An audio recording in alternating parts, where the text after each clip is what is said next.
నమస్తే, welcome to Telugu capital TV. నేను మేఘన. ప్రస్తుతం మనతో పాటు ఉన్నారు ప్రముఖ హైకోర్టు అడ్వకేట్ శ్వేత గారు. నమస్తే మ్యామ్. నమస్తే మ్యామ్. సునీత విలియమ్స్ ఇన్ని రోజులు అంతరిక్షంలోనే చిక్కుకుపోవడంపై ట్రంప్ ఇప్పుడు ఎలా స్పందిస్తున్నాడు మ్యామ్? ట్రంప్ ఏమన్నారు అని అంటే, బైడెన్ ప్రభుత్వం టోటల్ ఫెయిల్యూర్ అయిపోయింది సునీత విలియమ్స్ని తిరిగి తీసుకురావడంలో. 2 times క్రూ లైనర్ అనేది వెళ్ళింది, అక్కడ వాళ్ళకి అవసరమైన ఫుడ్ అండ్ థింగ్స్ అరేంజ్ చేసి వచ్చారు, కానీ వాళ్ళని తిరిగి తీసుకురాలేకపోయారు. This is definite failure. NASA ఒకవైపు నుంచి చెప్తున్నా కానీ వాళ్ళు బాగానే ఉన్నారు అని, డెఫినెట్గా ట్రంప్ దానికి ఒప్పుకోలేదు.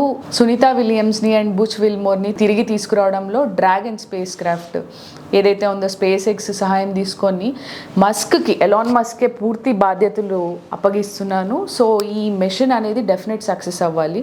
ఎందుకంటే 8 నెలల నుంచి నాసా కానీ బైడెన్ ప్రభుత్వం కానీ ఏం చేయలేదు అని చాలా ఘాటుగా విమర్శించారు. అయితే మనం దీని అనాలిసిస్లోకి వెళ్తే, ఎప్పుడైతే 2024 జూన్లో వెళ్ళారో వీళ్ళు అక్కడికి they were supposed to stay for only 8 రోజులు మాత్రమే అక్కడ ఉండాలి అనే ప్లాన్లో వెళ్ళారు. బట్ ఇది 8 నెలలైంది, ఇంకా కూడా వీళ్ళు ఎప్పుడు వస్తారు అనేది ఒక కొలికి రాలేదు. రీసెంట్గా స్టూడెంట్స్తో మాట్లాడుతూ సునీత విలియమ్స్ గారు ఆన్ ఏ లైటర్ నోట్ అలా మాట్లాడినా కానీ మనం ఎనలైజ్ చేసుకుంటే ఆవిడ ఎంత బాధపడుతున్నారు, మానసికంగా వీక్గా అయిపోయారు అనేది మనము డెఫినెట్గా అనలైజ్ చేసుకోవచ్చు. ఏమంటున్నారంటే, నేను గత 8 నెలలుగా కూర్చుంది లేదు, నుంచుంది లేదు, ఓకే, జస్ట్ వేలాడుతూ ఉన్నాను అంతరిక్షంలో.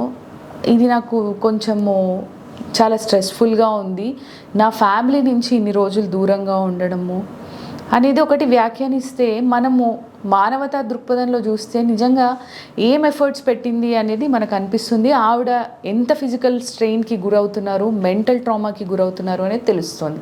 అండ్ ఇంకోటి ఏంటి అని అంటే, అసలు వాళ్ళ రిటర్న్ జర్నీ సక్సెస్ఫుల్ అవుతుందా లేదా, నిజంగా ఏమైనా ఎఫర్ట్స్ పెడుతుందా నాసా, ఎప్పటికప్పుడు వాళ్ళు బాగానే ఉన్నారు అని చెప్తుంది.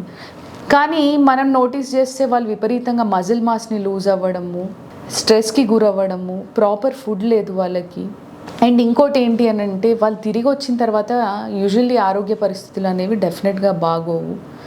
మనం ఇంతకుముందు కూడా చూసాము, ఆ స్పేస్ స్టేషన్లో స్పెండ్ చేసి వచ్చిన వ్యోమగాములు ఎవరైతే ఉన్నారో నుంచోలేని పరిస్థితి, పడిపోవడము, ఇవన్నీ చూసాము. So definitely we wish that Sunita Williams and Butch Wilmore సేఫ్గా ఎర్త్ పైకి రావాలి, ఓకే, అండ్ వాళ్ళు హెల్తీగా ఉండాలని కోరుకుందాము. డెఫినెట్గా స్పేస్ ఎక్స్ ఈ మిషన్లో సక్సెస్ కావాలి అని డెఫినెట్గా కోరుకుందాం. Thank you ma'am, thank you so much.